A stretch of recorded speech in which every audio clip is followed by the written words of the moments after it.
Good morning, good afternoon, good evening, ladies and gentlemen. Welcome back to another live broadcast of the Kev Baker Show right here on TFRlive.com. Now, give me just a moment, folks, because I need to reset my Skype. Something went horribly wrong there.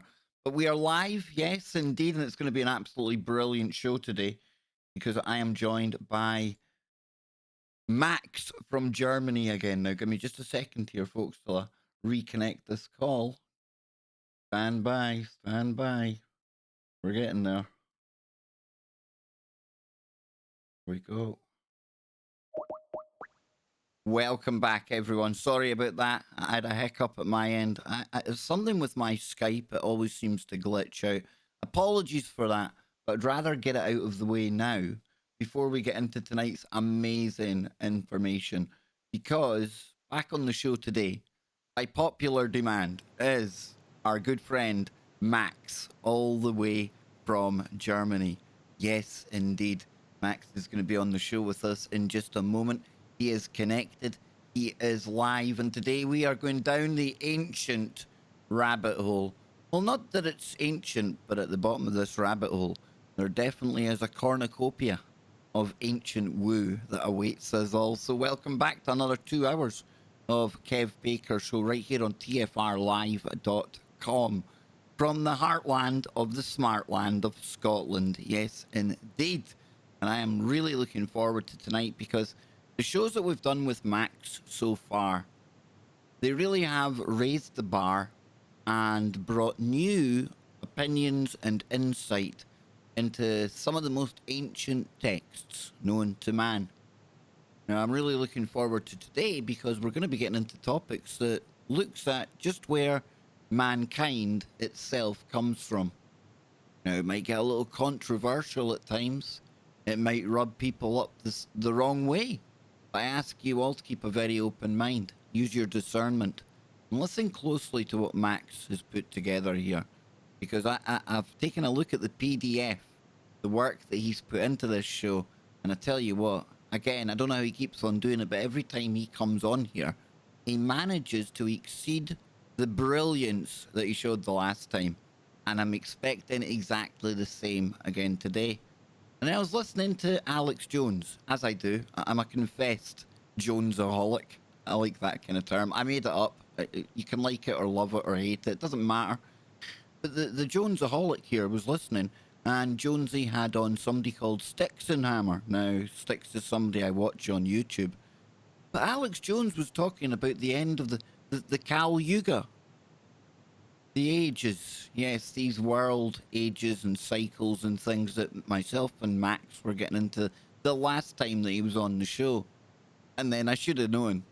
As soon as I called Max up today, he says, you know, Kev, probably the best way to start this show would be to touch upon the cycles and the ages of man. Yeah, you couldn't make this up. And if that synchronicity wasn't enough, ladies and gentlemen, the image that I used for Max for today's show, Black Templar is the name he goes by. He burst out laughing because it just happens to be the same exact image that he uses on one of his tablets at home. So that, not that I needed any more confirmation that myself and Max are meant to be doing these shows, but dang, dude, I tell you what, Max, so glad to have you back here. And I think over time, me, you, even the audience, we're going to look back at these series of shows.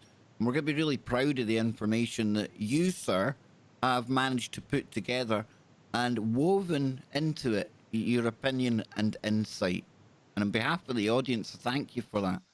So a lot of people have reached out to me to say how impressed they are with the shows that we've done with you. And I just wanted to take that opportunity at the start before I get into silly Kev mode and I get excited because of all these topics. But I thank you for bringing this information to the Truth Frequency audience right here on the Kev Baker Show. Hey, thanks a lot, Kev, and thanks a lot to the audience. It's always great to hear that the stuff that I'm presenting gets you excited, gets you interested, maybe even gets you into doing some research of your own, of course, because, as I always say, never take what I say as an absolute truth.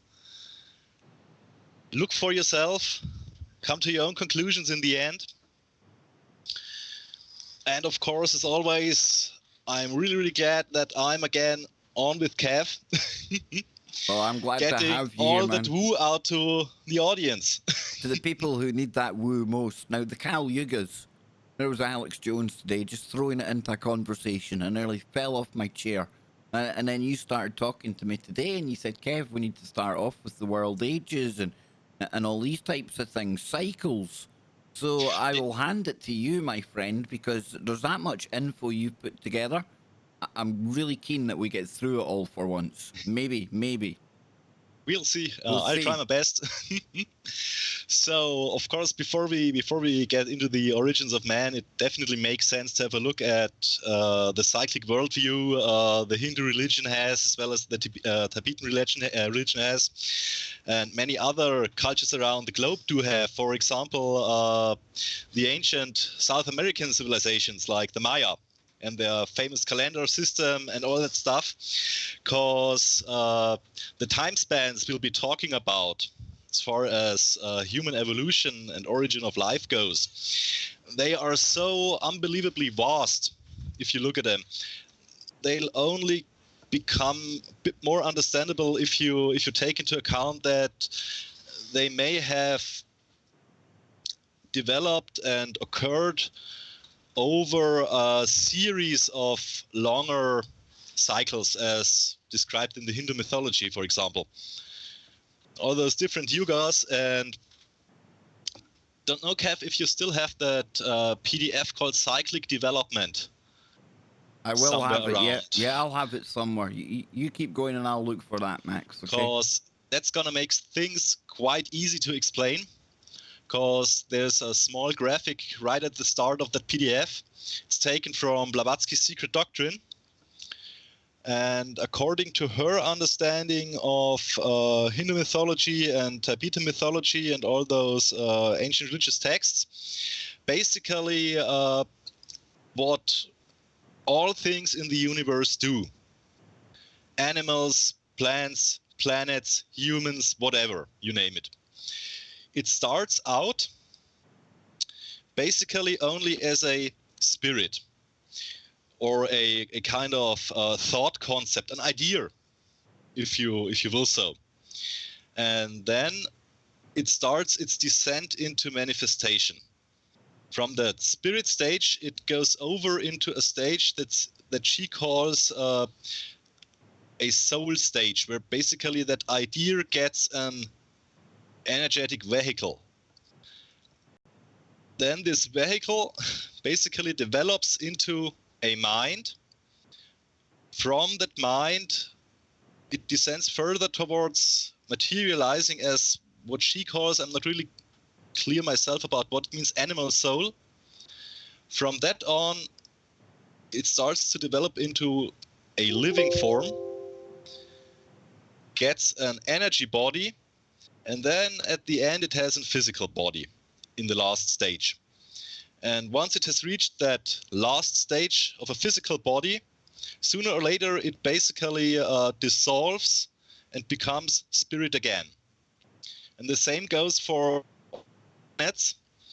So basically you do have our present version of the universe and all the planets therein that we perceive as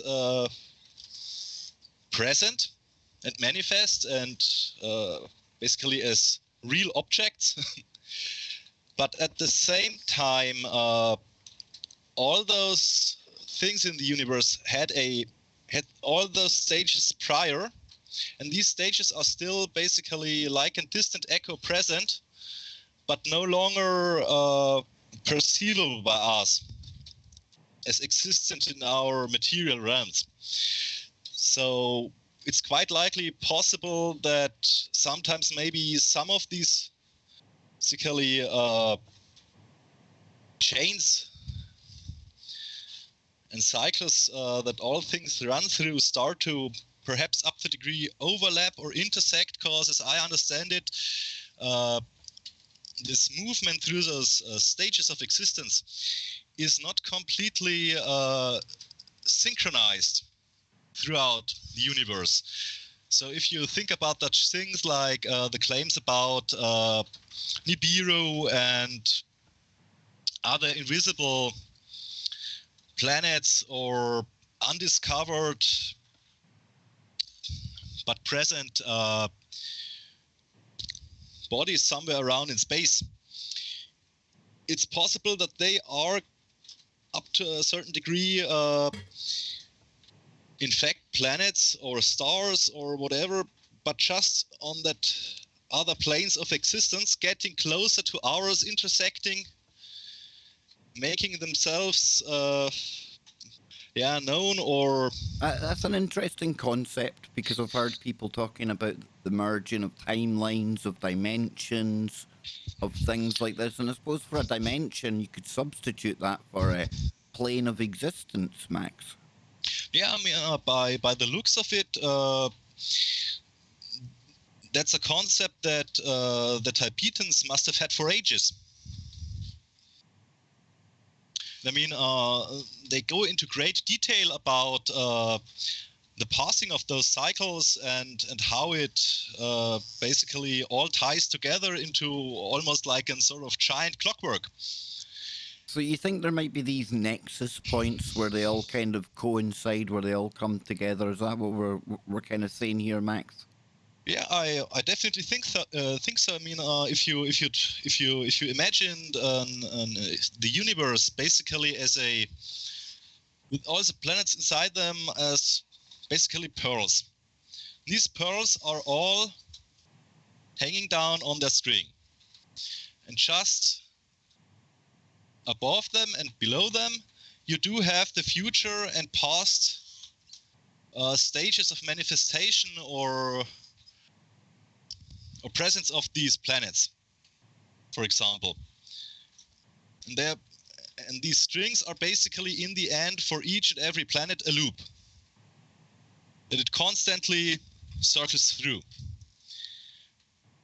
So sooner or later, I guess we would see such effects like planet X is on a stage that is perhaps like it's stage number 6 that Blavatsky gave out, that astral body. So it would be a energetic body that planet has at that moment. And it somehow happens that at the same moment our Earth, being physically manifest, maybe just is about to get back into the next stage towards a more energy-like state. Yep. Where we start to get a glimpse of that other object that is in the astral body state, for example. No, I see what you're saying. Almost like a jump in frequency. Yeah, something like that. Yeah, something along something those like lines. that. Yeah, it's hard to put into words. I mean, but I think I grasp what you're saying. It's sometimes also for me quite an abstract or also difficult idea or principle or concept to grasp in my normal human mind. Yeah, exactly. That's why I'm quite struggling to really find the language to kind of. Yeah, because basically you have constantly and slowly shifting basically planes of existence or objects shifting through different planes of existence and perhaps somehow colliding, interfering with each other on levels we can't even grasp.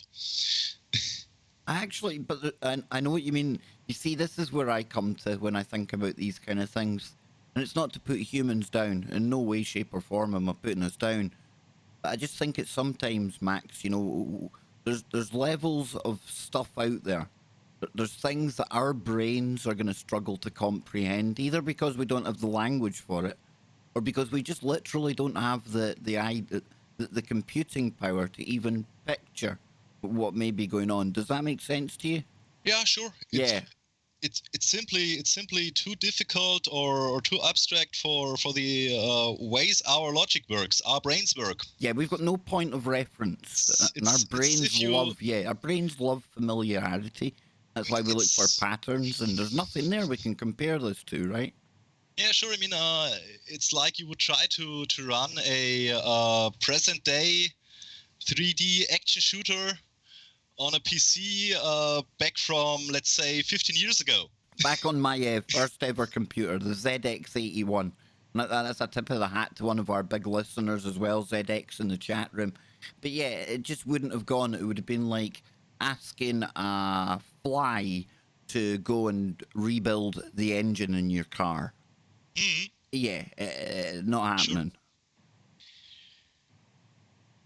So that's that one concept, how that cyclic development basically manifests in the physical world. And of course, the Hindus and also the Mayans and so on, they had quite a complex system of those cycle of world ages or cosmic ages or whatever you want to call it. And I mean, we do usually when we talk about ages like or years, we usually talk about that solar or tropical year, which is our 365 days. But what they talk about is rather cosmic years. And a cosmic year would mean a complete cycle of the sun around the center of the Milky Way galaxy. That's roughly about 225 to 250 million solar years. That's a long time. Yeah, that's what they base their stuff on. And I mean, wait just a moment though, Max. I mean, for the listeners out there as well, try to imagine this. You know, you're going back thousands of years, and then you've got people are thinking in terms of cosmic cycles, like millions and billions of years and things like that. But that's hard for me to even grasp, you know. I mean, just imagine what an effort must have gone into all the research and observation, because at least as far as our historians and our science tells us, these people were sitting atop their mountains or inside their Stonehenges, watching the stars and the sun and the moon pass by, and somehow, don't know by what miracle, they came to all that conclusions just by looking up into the sky from Earth, completely unaided by any technology. It's yeah, exactly. Yeah. There's something missing somewhere. Sure. And that's of course what we're going to be filling in tonight, because you know, the mysteries of our evolution, and even Max, you were telling me as well, we're going to be looking into some of the things that have given rise to a lot of these conspiracies out there. You know, like the bloodlines is going to come into tonight's conversation as well. You've got so much for us to get into here, and Sure. you blew my mind just before the show by telling me the kind of things we were going to be getting into. Now, I've got this PDF here. I don't know if you're wanting me to get into that yet, but I'm just going to give it back to you, and you can take us any direction you want, man.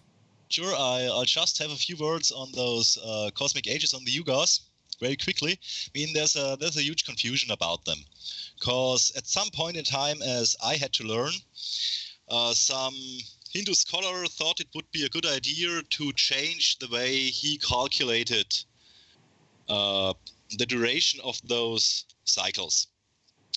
And that basically caused a giant hiccup, because you do have the original 12,000 year figure for 4 Yuga cycles, and he added in a multiplicator of 360 to represent the solar year inside that system. I mean, funny enough, if you add that in, you do get somehow always sometimes like 432,000 years and so on, which strangely corresponds to the Schumann resonance, which is the Earth's resonance, basically. That's bizarre. It's stuff that we still all wonder about. And of course, they broke it down into a very complex system, like with 1 day and 1 night of Brahma, which is the god of creation in Hindu myth. And then you learn that 100 years of Brahma are 311 quintillion solar years. And it gets really confusing. However, thanks to one author named Graham Hancock, he, I think, has managed to solve the riddle. Which way of calculating these cycles is correct? Because he says that the Golden Age, the Satya Yuga, lasts for 4,000 years, and then you have about 800 years intermission until the next big age comes, which is the Treta Yuga or Silver Age. That does have 3,000 years, 300 years dawn, 300 years twilight, makes a total of 3,600 years. Next one is Dwapara Yuga, Bronze Age, 2,000 years plus 400 years intermission for the next one. And then comes that infamous Kali Yuga age, the Iron Age, which lasts for 1,000 years and 200 years intermission. And what he did was he linked all those numbers up with our known world history. And according to him, the Kali Yuga is gonna end in 2025, at least mathematically. In my opinion, it's always kind of like a slow shift. It's not like a fixed date. It's gonna be a slow shift. And what's very interesting, if you line up all those 4 Yuga cycles, the last 4, to our world history, and you look at what happened in those intermission years between the big ages, that's always the ages where you do have global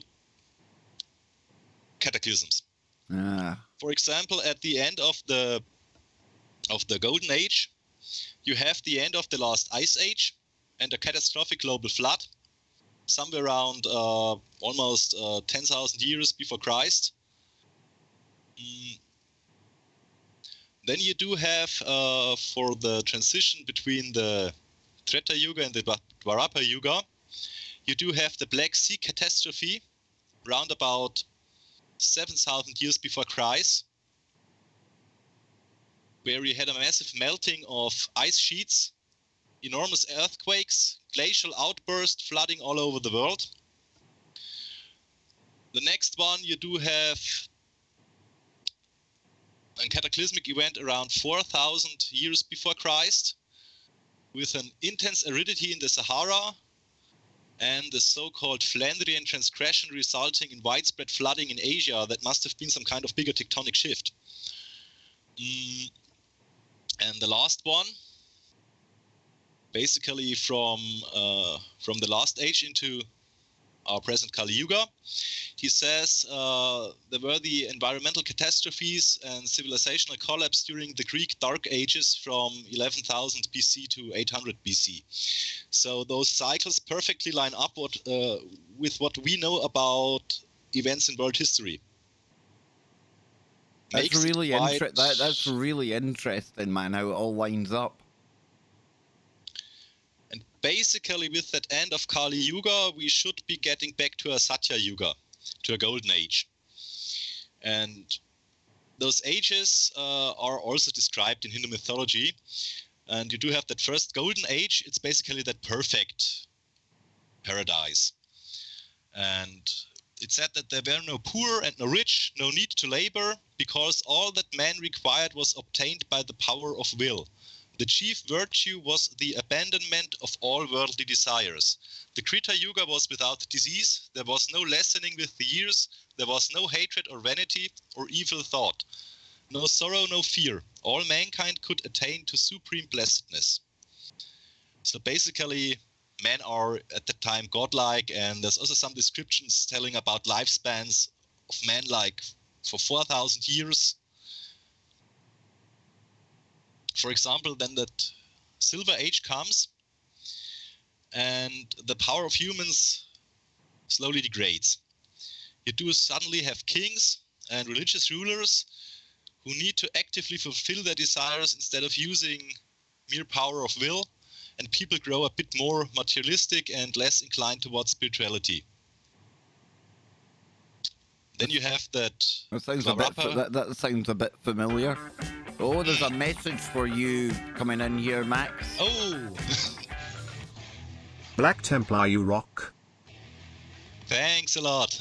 There you go. You certainly do, Rock. Thank you, Karen.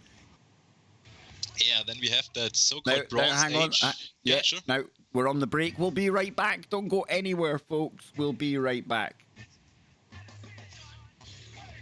There we go. I knew I could hear music somewhere. I was that engrossed with everything going on. I almost missed the break. But a big thank you to Karen. A big thank you as well to, I think, if I scroll back up, I think it was Hammer. We had one of our members upgrade, so a big thank you to you. But yeah, Max, people are blown away by your research, brother. They really, really are. You know, what really inspired you to get going on this, Max, before we go back and join the audience?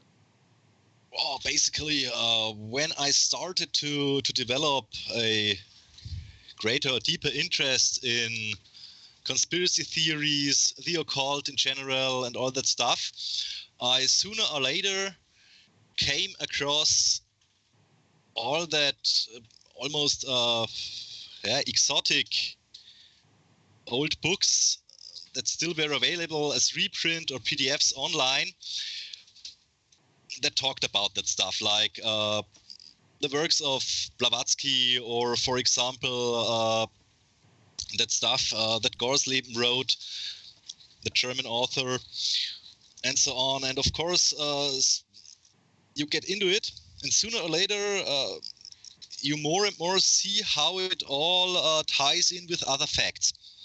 Especially since today, all those theories of pre-flood civilizations, maybe aliens interfering with us, and so on. Suddenly, all those exotic old texts, and sometimes also taboo texts and authors, they started to make a greater sense.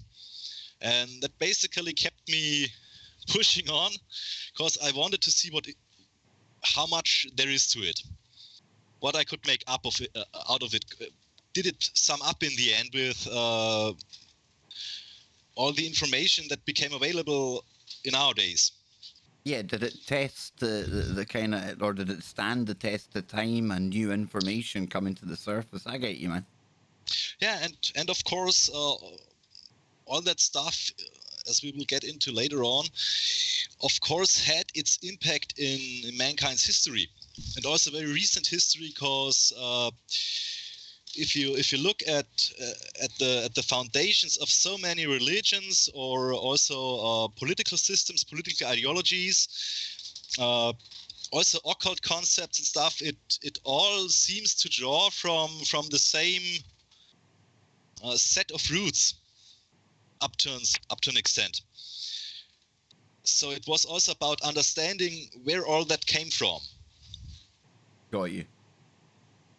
Now, we're going to be going back to the network in just a moment, folks. But, yeah, I don't know. There's something about when Max comes on. He just has this mind-melting ability. Hey, it's a good thing. We're all very, very appreciative of that. And don't forget, I'll be back tomorrow with a safe space, and I'll be doing Freaky Friday. Today, I was making some graphics up. I was trying to learn some more of the After Effects so we can get better cutscenes for when we're doing the offline videos.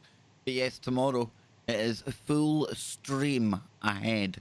So keep your eyes peeled on the channel for updates. Or if you're in Discord, here we go, Max. We're going back to the network. All right. Welcome back, ladies and gentlemen. Second part of today's Kev Baker show with Max, aka Black Templar.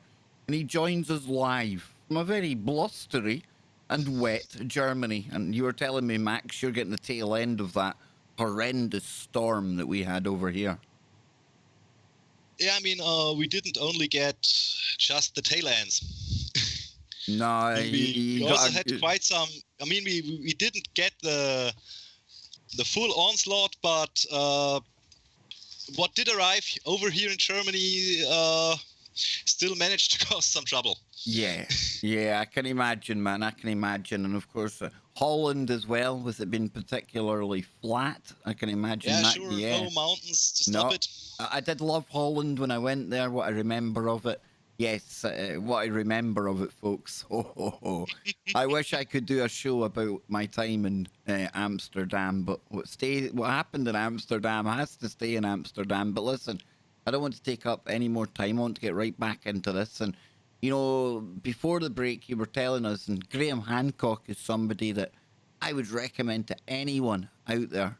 He's absolutely fantastic, you know, and you were telling us that he puts the rough kind of number or his guesstimation for the changing of the Kali Yuga, the end of the Kali Yuga, would be at 2025.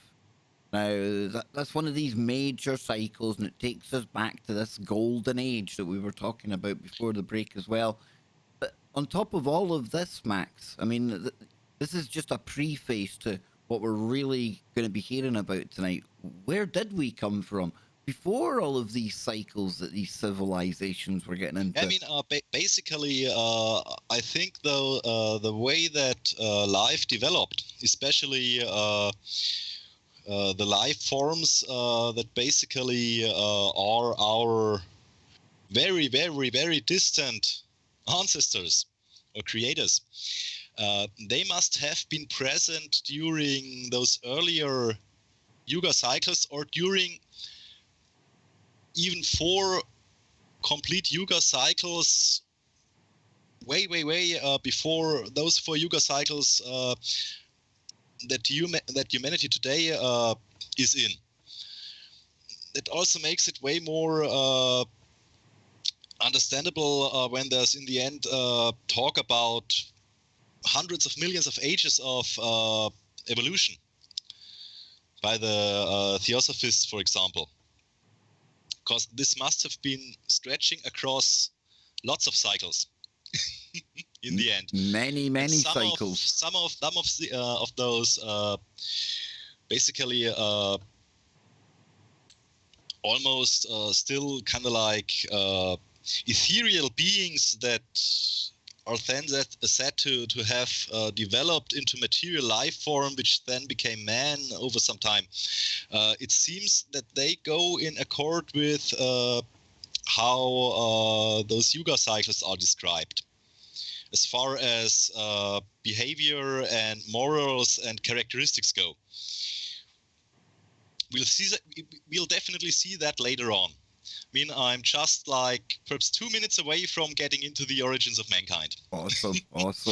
So, last thing before the break, I was getting into the third age, which is also known as Bronze Age. That's the age where you then do have a really evident decline of morality and spiritual practice, and people drift farther away from the divine. And they get more competitive, more zealous, more deceitful, pleasure-seeking, and the standard of living is said to have decreased, always during this Yuga, but science has flourished. Yeah. That's also, just by the way, the age where the events in the Mahabharata take place. The Mahabharata basically takes place close to the end of the third age, basically preparing the advent of the Kali Yuga. So the actions that the heroes of the Mahabharata carry out do in the end influence the coming Kali Yuga, which we are in. So they basically paved the way for the age we're in now. Sure. Yeah, I get you. And now that Kali Yuga we are all in at the moment, it says that most people lost their spiritual abilities, mental clarity and understanding.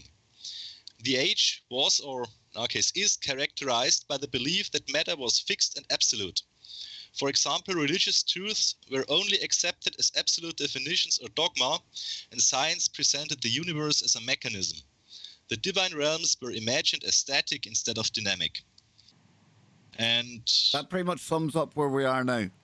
Yeah, and there's also descriptions, and there were also predictions about what the Kali Yuga would be like. Now, when were these predictions made then, Max? Oh, they must have been made definitely quite some time, I think in the third age around, some Hindu monk, I think it was. Wow. And I don't have the source at hand right now. I just saw it as a short, basically cooked down overview in a small YouTube video. But that monk must have talked about things like people were only interested in bodily pleasure, and in all forms of bodily pleasure, also abnormal forms, because they basically didn't even know how to get, basically to get any pleasure out of life anymore. You mean like when people start identifying as cats? Yeah, for example. Yeah. And of course, materialism, according to that prophecy, reigns supreme. Everything is up for sale. Yep. And everything basically becomes completely borderless or fluent. There's basically no intact moral code. There's no values that you could follow anymore. And people would basically simply mindlessly indulge in material existence. That monk was on it. He absolutely knew what was coming. Those predictions are quite profound, though, you know? Yeah, it's astounding what people already did know hundreds and thousands of years back. And yet, this is the weird thing, right? We've watched the exponential curve of the COVID thing going up the way, and yet you would expect, you know, over time, humanity, our knowledge, it should be on the same curve, and we think it is because we look at our technology and we think we've cracked everything. But in reality, you know, our knowledge has actually been dwindling. It's been going away most of the time. And just to show you that it's not just the Hindus talking about those cycles. I mean, the Edda also does say after the dawn of the gods, the Ragnarok or apocalypse, follows again a golden age. And also from the Middle East, the Zoroastrians do point at some sort of knowledge about a cyclic worldview in their main texts in the Avestas. And the Mayan calendar, up to an astounding degree, goes along with the Hindu mathematics, because the fifth great cycle, as the Mayans call it, started around 3,000 years before Christ and will come to an end on December 2012. Or has come to an end on December 2012. So we almost see the same time span for the Kali Yuga as the Hindus. And my speculation would be that the Hindus, the Mayans, and anyone else that were putting their time on this, I think they probably all line up. And I think it's our Gregorian calendar, and the fact that we're getting, I don't mean stupider, but we're losing this kind of knowledge the further we go forward in time. So I probably think that 2012 date, I mean, that was something we put on it. That was our interpretation, right, Max? Yeah, it was just saying that it's basically the end of one cycle and the start of a new cycle for the Mayans. It never meant something like a apocalyptic collapse of the whole universe and whatever else was said about that date. It's just, again, taking some intriguing information and pimping it up to turn it into a sensation. Yeah. I mean, in the end, they even made a movie about it. Oh, a good movie at that as well. Yeah, sure. Yep. Lots of books were sold. Yeah, you're right. You're absolutely right, man. So now that we have covered those cycles, I guess I'll dive right into the creation and evolution, cause here we go. Well, get ready, folks. Buckle up. This is like when you're in the back of the big kind of aircraft and the back door goes down and you're told 30 seconds until you jump out. You're standing at the top of the rabbit hole right now, folks. Hold on tight, because Max, tell us where we come from, man. All right, so we'll have a look again at that book of John and its strange stanzas, because the first part of those stanzas was telling about cosmology, how the universe came to be. And the second part basically tells about the evolution, the end of gods and humans and animals. So it starts with the first stanza. The law which turns the force is subservient to the law of the seven. They who revolve driving the chariots around the Lord, the one eye. So I guess that's again a hint at a possible central sun that may no longer be present, or at least no longer be visible to us. Yeah, a lot of talk of that, you know, when you go back in the ancient times, the second sun, the black sun, and you know what, definitely, Yeah, sure. yeah. Almost all cultures had some equivalent. Yeah. And that number 7 features also heavily, and we'll also see further down in the text the talk about 7 zones where all those basically pre-flood races and nations and so on developed and lived. That's basically like a sort of 7 continents or whatever. It's quite difficult to understand. I mean, attempts at interpretation have been made to which continents and which masses of land these zones correspond in our days. Just so you don't wonder when it starts to talk about zones. Yeah, the thing is, you know, trying to figure out what lands it may be talking about. I think we might be challenged there because I think the face of the Earth now looks a lot different than it would have done back then. Yeah, exactly, Max. Yeah. There's so much land that has basically shifted its place or become the bottom of the ocean and vice versa.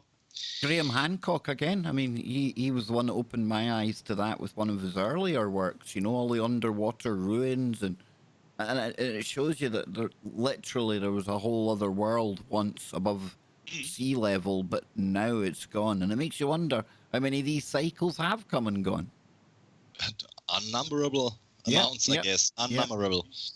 So, and we are basically still at a point where things are very much in a state of pure energy.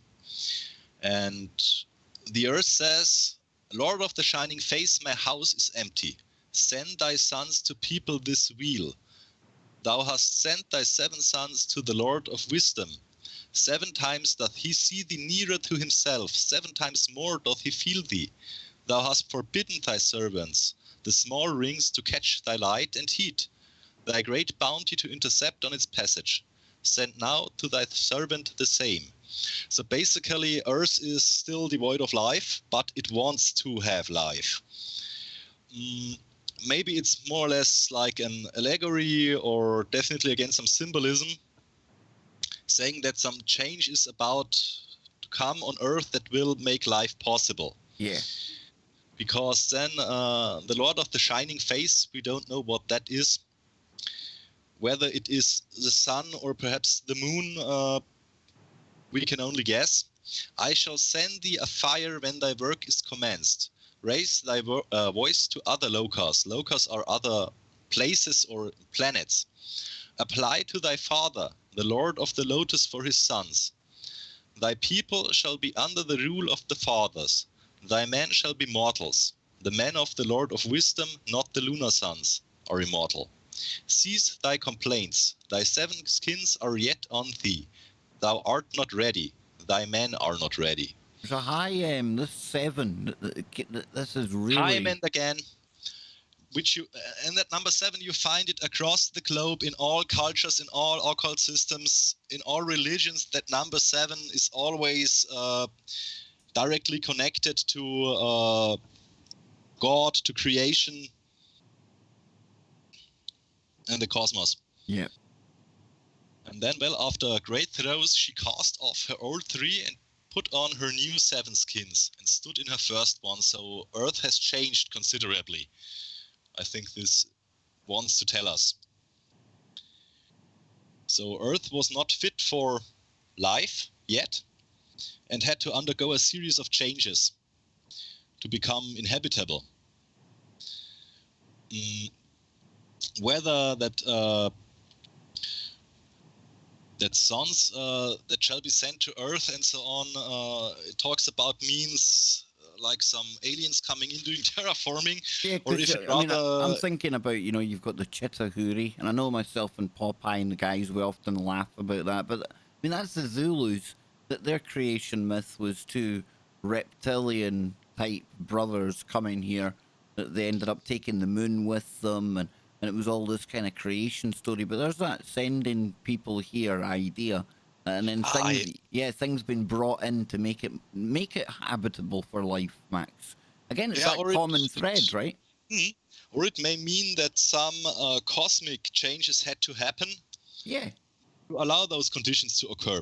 And as you say, the Zulu myth with those two reptilian brothers, that sounds a lot to me like the Sumerian Enlil and Enki, who are said to have done all that genetic engineering on human life. For me, it sounds like that later on stated that war about what humans should be like. Yeah, to me, it sounds like the exact same story, only it's been changed because of geography and time. Yeah. And what happens a lot in my eyes is that those stories start to mix up the chronology of events as well as some of the details. We'll see that later on when we compare some of the parts to Sumerian myth, for example. Yeah. So we have that second stanza, the wheel world for 30 crores more. It constructed rupas. Rupas means, again, bodies or forms. Soft stones that hardened, hard plants that softened, visible from invisible, insects and small lives. She shook them off her back whenever they overran the mother. After 30 crores, she turned round. She lay on her back, on her side. She would call no sons of heaven. She would ask no sons of wisdom. She created from her own bosom. She evolved watermen, terrible and bad. So what's in there seems to be some knowledge about the fact that the axis of Earth was unstable. Because when it says she lay on her back, on her side, and so on, that's, I mean, as far as we know, Earth axis only became stable after the moon had found its place. And before that, life on Earth definitely wasn't possible, at least for a continuous time, due to the rapid changes in environment and climate. And according, at least, to there has been an own creation here on Earth in the form of terrible watermen. It sounds like that could have been some first attempt at life then before the moon came along. I mean, it always says, and it also says that Earth always shook off the life forms that had developed when they became too much. Yeah. So there must have been starts of evolution that then, due to unstable conditions, got destroyed and extinguished. Which may be so far back in the age of Earth that we will never ever find any trace of it, no matter how hard we try. Yeah. So we can only take it at face value and say either, yeah, okay, might be possible, or say, oh, okay, it's mythology and who knows what they wanted to tell us with it. And the waterman, terrible and bad, she herself created from the remains of others. From the dross and slime of her first, second, and third, she formed them. The Dayani came and looked. The Dayani from the bright father-mother, from the wide regions they came, from the abodes of the immortal mortals. So, oh wow, that does it. That definitely, interesting, that definitely confirms there was something before, because it sounds like whatever it was didn't work, and then what was left, she used it. The Earth used it. It sounds to me like that primal soup, dross and slime. Yep, very. And those Dyanis that come in, or Dyanis, that definitely sounds to me like some Nordics. sort of extraterrestrial intelligence, or definitely something intelligent from outside. Yeah, I agree with you, absolutely. And those Dayani or Dhyani, displeased they were, and said, our flesh is not there. No fit rupas or bodies for our brothers of the fifth race. No dwellings for the lives. pure waters, not turbid, they must drink. Let us dry them. So now comes something that sounds a lot like terraforming. Big time. The flames came, the fires with the sparks, the night fires and the day fires. They dried out the turbid dark waters. So basically the primeval soup is evaporated. With their heat, they quenched them. The laws of the high, La meaning God or divine being, the Lemurian of below came.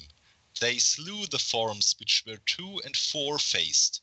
They fought the goat man and the dog-headed man, and the men with fishes' bodies. Whoa. Dang, dude. So they fought with goat men, the dog-headed men, and the men with fishes' bodies. And then Mother Water, the great sea, wept. She arose, she disappeared in the moon which had lifted her, which had given her birth. That sounds to me like something evaporating. Yep. And when they were destroyed, Mother Earth remained bare. She asked to be dried. And remember, at one point, Joe Joseph, he's always pointed this out to me. They say there was a big water canopy above the earth.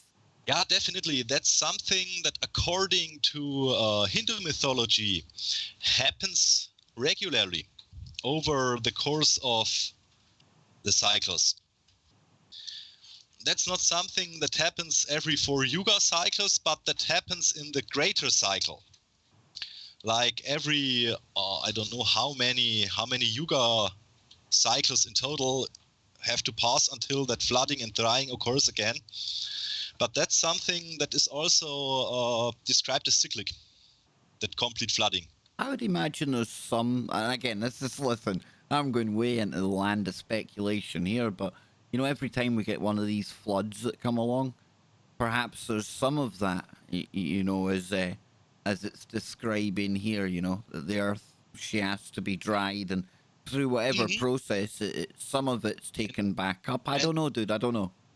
And I definitely think we have to distinguish this regular flooding from the great flood that the biblical texts and so on talk about, because that seemed to be artificial, to me at least. Yeah, I agree. Given all that story, how it comes to that flood, and that this flood is basically sent to do away with failure.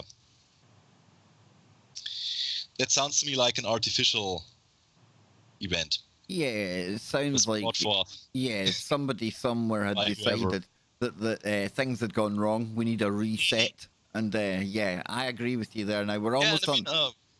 On you go. Yeah, sure. And I mean, what did they choose to do? They simply did what basically Earth itself does to reset. Every, I don't know how many 100 million years. Bang, dude, bang. Again. Yeah, we're almost on the break here. We've got 3 minutes to go. I don't want Max to get into anything new just yet, but if you've got any way to wrap off this first hour, Max, before we have hour 2, then you've got a couple of minutes to get out there. Yeah, sure. So basically, we first covered that Yuga cycles, and now we are basically getting into the details, what happens within those cycles, and how in the end we will basically come into existence. And definitely after the break, we'll also get into some of the similarities to other mythologies and legends out there, because especially the fish man and the dog-headed man, they do have quite a frequent occurrence. You see the dog men just off the top of my head. I'm thinking, the last accounts of dogmen aren't that far away. They date back to medieval times and the times of ancient Greek and Roman rule. Oh, very, very nice. Now then, we are on the break, and of course you're listening to Truth Frequency Radio, the home of the Kev Baker Show, and about 30 or more other absolutely jam-packed, information crammed shows. Yes, right here on tfrlive.com. We'll be back after the break. We've got 1 hour to go with Max live from a location in Central Europe. Yes, I gave it away at the start of the show, but it sounds cool. But anyway, we'll be back after the break. Don't go anywhere, folks. Max, the Black Templar, taking us down the ancient rabbit hole. There we go, brother. There we go. Now, Max, I'm going to shove some music on, and we've got 3 minutes. You can go and grab yourself a drink. I'm going to get myself a coffee. I want to thank everyone for being here today. If I get back quicker than the 3 minutes, then I'll come and I'll chill out with all you great people in the chat room.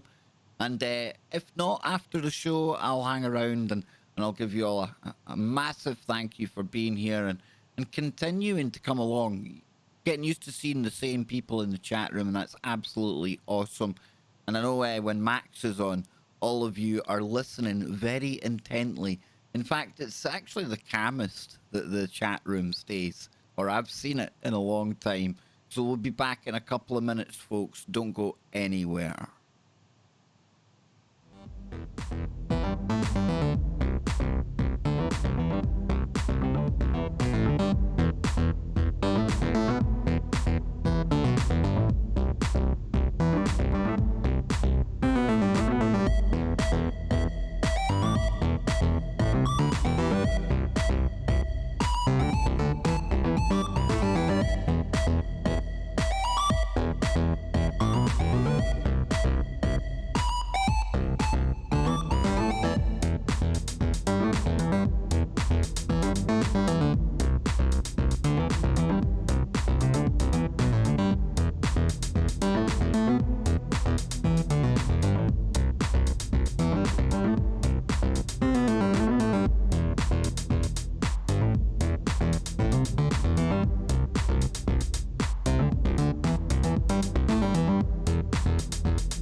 There we go. Yes, I am back. I've got my coffee. That's me happy now. And of course, we've got Max here. We're just getting ready to go back to the network. But dang, this is already one show I'm going to have to go back and listen to again. And Max, he puts it all together in PDFs. And I have been saying I'm going to put it on the website. And I think now that we've got this one, number 6, I'm going to put the shows we've done already. I'm going to put these PDFs all together on one article. And then we'll get out to you, because Max was saying before the show, you know, this is about getting the information out there for him. It's one thing coming across all of these interesting facts, all of these eureka moments that Max has had. But it would be selfish to keep a hold of them. And what use is having these moments if it's not to be shared? And of course, we're all here synchronistically. How we got here listening to this show on this network, I don't know. But Max has been very gracious in putting all of this together. I thank him for his time, and we'll get back onto the network now. We'll get right back into it. Here we go, folks. Hour number 2 is upon us right here on the Kev Baker Show on TFRlive.com. Don't forget the Freedom link comes up right after this, and I'll be back tomorrow with Scotty Lopez and Joe Joseph on Freaky Friday.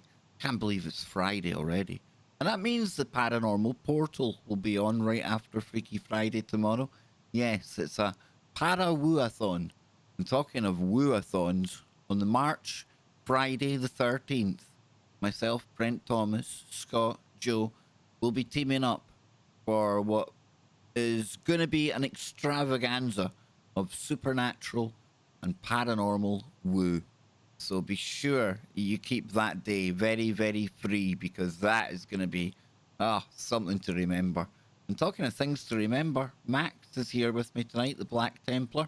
We're going down the ancient rabbit hole and we're getting into the origins of mankind. Where did we come from?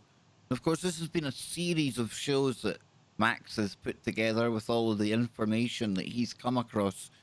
And he was telling me before the show, he says, this is all about getting the information out to people who are interested, people who want it. And that's you, the listeners. So everything that Max has spoken about, he's put it in PDF form.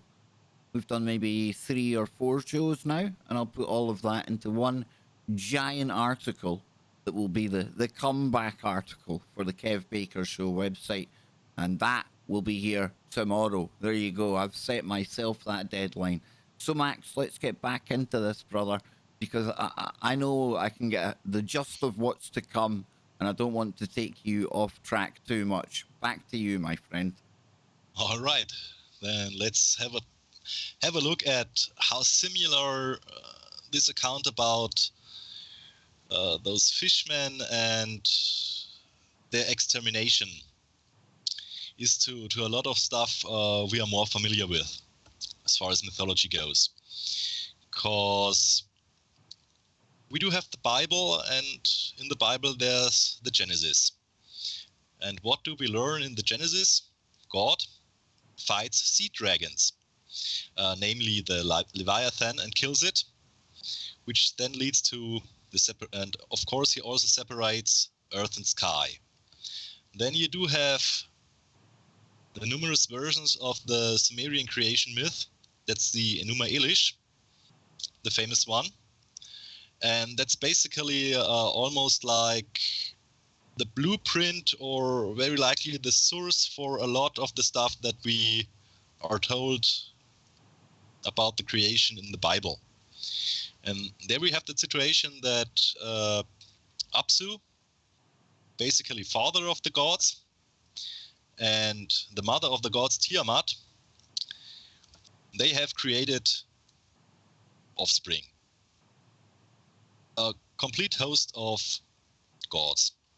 However, Apsu gets annoyed by his offspring so extremely that he decides that it's best to kill them all.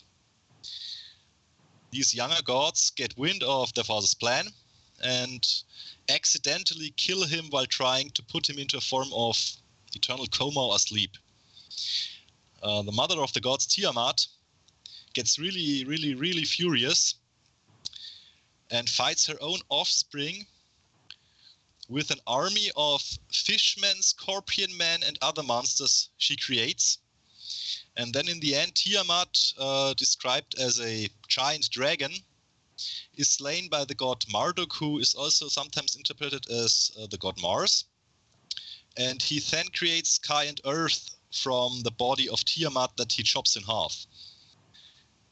So we do have that parallel, that there was some kind of life form present on Earth that was destroyed by other outside forces. Then again, the Edda tells us that the Aesir, the Germanic gods, which basically are already by the name linked to the Hindu gods and demons, which are called Asuras, and only quite a time later in Hindu mythology, Asuras get split up into the good gods called Devas and the bad gods called Asuras. In the beginning, they were just simply all Asura. And they slay the giant Ymir from which the universe was created and make the earth and sky from his corpse. Basically, even the gods came from that giant Ymir in the end.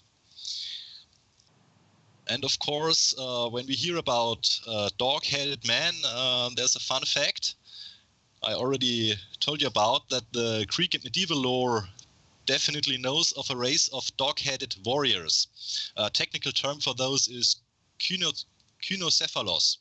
That's Greek meaning dog-headed. And as these dog-headed race seems to exist at a much later point in time than those accounts from the stanzas of John, I reckon it might be possible that these dogmen are a later recreation or rehearsal of that race of dogmen by those gods that then did all that genetic engineering that led to the Great Flood. Now, this might be, you know, I don't know if you know where this fits in, but I've heard tales of Atlantis and genetic manipulations and stuff We'll like come that. to that. We'll definitely come to that. Nice. Sorry, Max. Sorry. Thank you. Nice. And I mean, for those interested in the PDF, there's 2 links giving you more information about the dog-headed men. They're described in great detail, also according to what their society and culture was like, and their behavior, their appearance, and they are described in such great detail. I definitely don't think that the ancient historians of the Greek times that they mistook them for that they mistook apes for dog-headed men, like some sources claim. Definitely, they wouldn't have mixed that up, because they just go into too much detail. Yeah. Fun fact, Christian religion does know Saint Christophorus. And that Saint Christophorus is usually also shown as a dog-headed man. And he's also in the lore described as a dog man. Yeah. So on we go with our creation. After all that fishmen and stuff were dealt with, the Lord of the Lords came. From her body he separated the waters, and that was heaven above, the first heaven. So again, separation of sky and heaven. And the great Kohans, deities called the lords of the moon of the airy bodies. Bring forth men, men of your nature. Give them their forms within. She will build coverings without. Males, females will they be. Lords of the flame also. There's something, as it seems, again omitted in the text. Those lords of the flames will also feature time and again throughout those stanzas. Yeah. And then they went each on his allotted land, 7 of them each on his lot. The lords of the flame remain behind. They would not go, they would not create. So again, we do have one faction of energetic beings that refuses to create a form of life. So in the end, at least as I see it, it's energetic beings that slowly begin to turn into a material form, or maybe also the aliens starting to engineer genetically or otherwise. I don't know. Yeah, in my mind, and again, this means nothing. I'm not trying to sway anyone, but that's where I kind of lean to from my kind of worldview, you know. And I think these beings definitely weren't material beings as we are. They must have been from another plane of existence originally. Yeah, and we've got into that before in the previous episodes, how they were literally purely energetic, you know. Mm-hmm. So what else do we learn? Men are to be created in their image, but as an androgynous being, male and female at the same time, male and female in the same body. And only the lords of the moon create a form of material or close to material life in their image. The lords of the flame don't. Maybe again a hind or a mix-up of that infighting that seemingly took place about what human life or life on Earth should look like if you look at the Sumerian texts. Should they be able of a higher consciousness? Should they have that long lifespans like the creators and so on?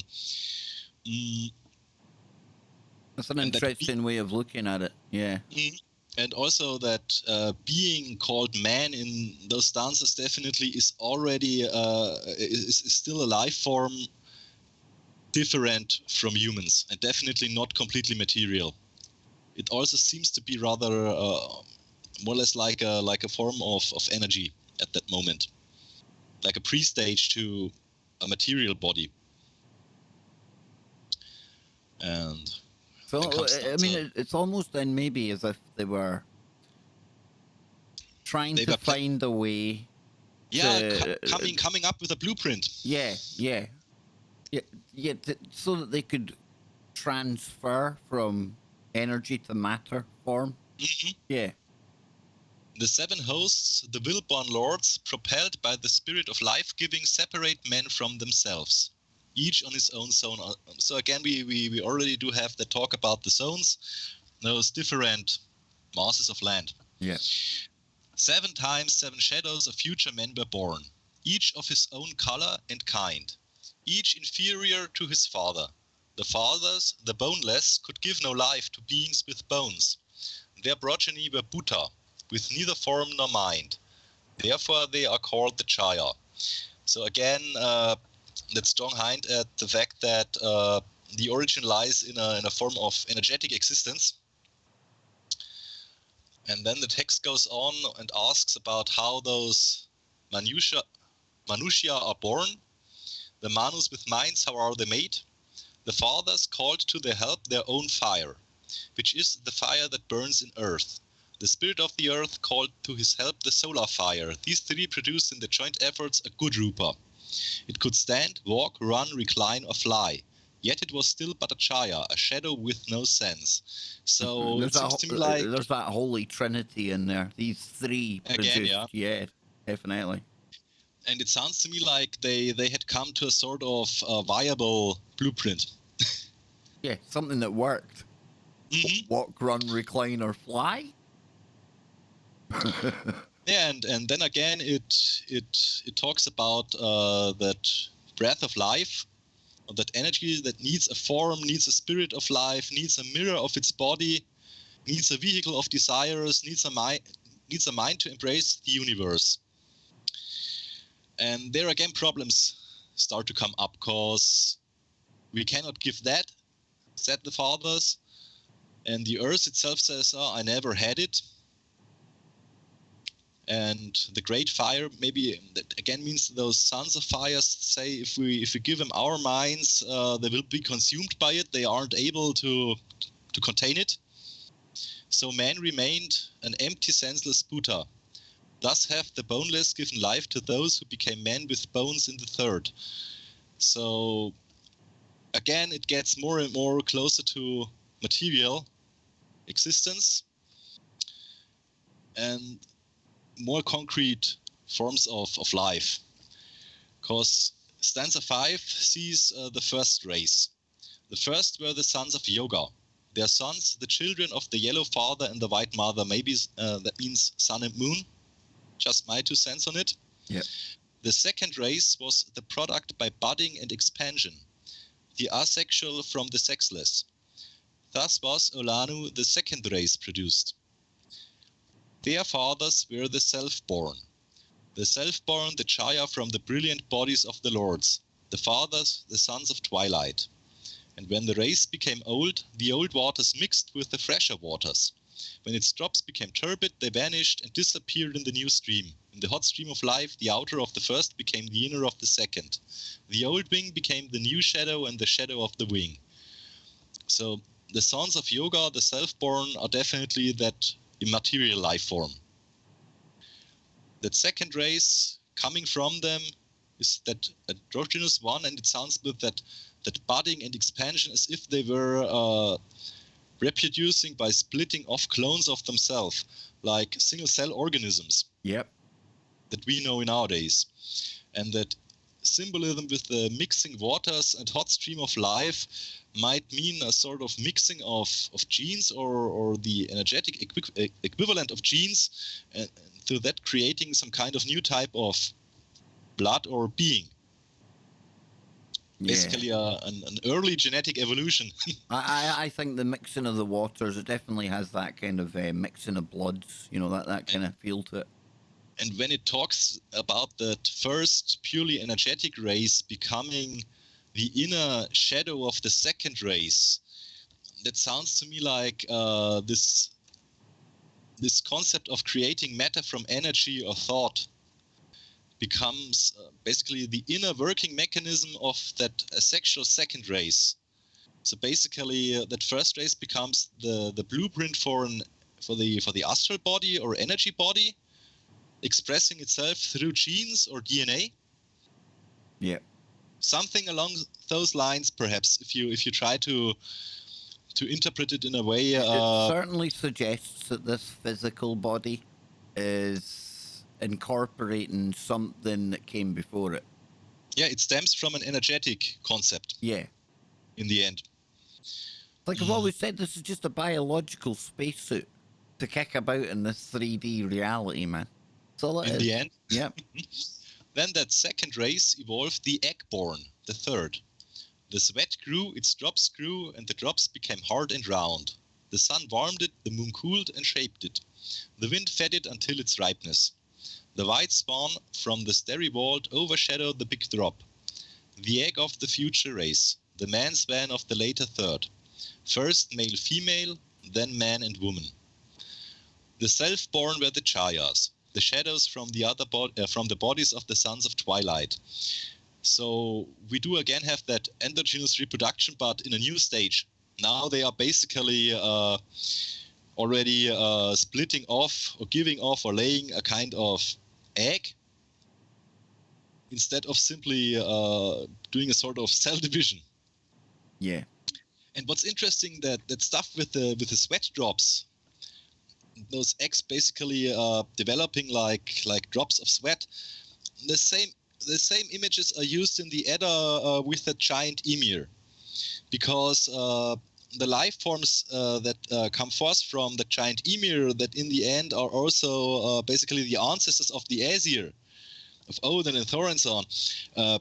These are also created by sweat drops that form on the skin of that giant. Wow. It's just a coincidence, man. Yeah, of course.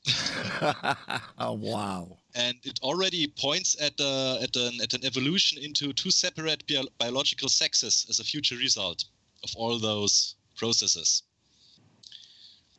And then the sons of wisdom, sons of night, ready for rebirth, came down. They saw the vile forms of the first third. We can choose, said the lords. We have wisdom. Some entered the Chaya.